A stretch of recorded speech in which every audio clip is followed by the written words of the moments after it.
Hi everyone, Carrie Bramley here.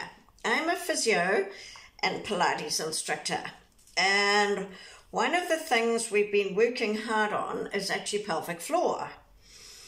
But for pelvic floor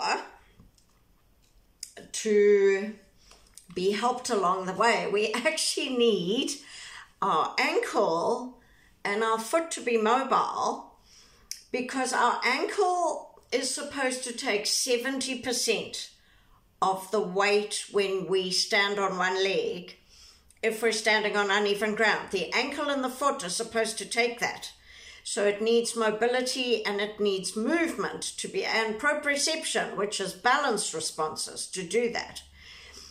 If it hasn't got that, then what happens is those forces then come up to the pelvic floor, and the pelvic floor is too tiny a muscle group to deal with those sorts of forces through the leg. Okay, so how it basically is, now these are plastic obviously, okay, and this is the right foot, okay, this is the heel, so this is the underneath part of the heel and the back of the, where the Achilles tendon attaches here.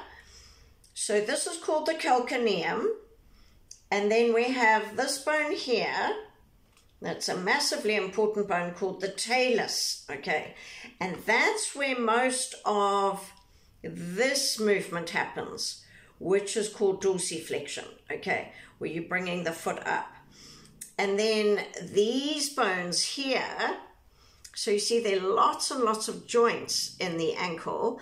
This is your tibia, so this is your shin bone, this one here, and it forms a big part of that joint. So this bobbly bit here, I'll show you in a minute, is called our medial malleolus. And this is our fibula, and that's our lateral malleolus. So if we look at the ankle, like this, okay, you can't see that, so we'll go here. So this is our lateral malleolus here, and this is our medial malleolus, okay? So the movement that we need in the ankle mostly is this movement here, which is called dorsiflexion, or you use the muscles to do that movement, okay? And the important thing is it needs to be this way, not that way, okay? So it's called dorsiflexion and eversion. All right, and the research now through the McKenzie Institute has shown that for the ankle joint, dorsiflexion and eversion are the two movements that are the most important. And it actually fits absolutely perfectly with neurological principles as well, because, you know, someone who has a stroke or cerebral palsy or something like that, or even me when I had my sore knee last time, I was landing up walking like this. So that's what happens as we go into these sorts of patterns, okay? We call them wind-up patterns in neuro, okay? So to unwind that, we've got to go the other way, okay? All right. Oh, that's the other thing I just wanted to say to you. So the other important thing is, let me do the walking this way.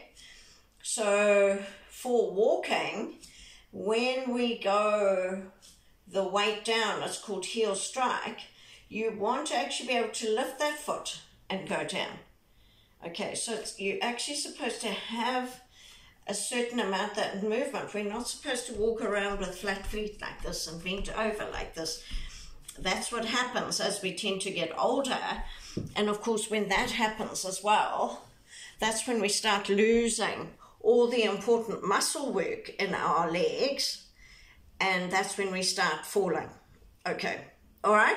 So in the next video, I'm going to just talk about the muscles that move this joint so that you can see, and then we'll talk about the importance in the next couple of videos, there might be 2 or 3 videos after that, of balance, which is called proprioception, and how to exercise that ankle so that you can regain that dorsiflexion movement. Okay, all right. See you in the next video.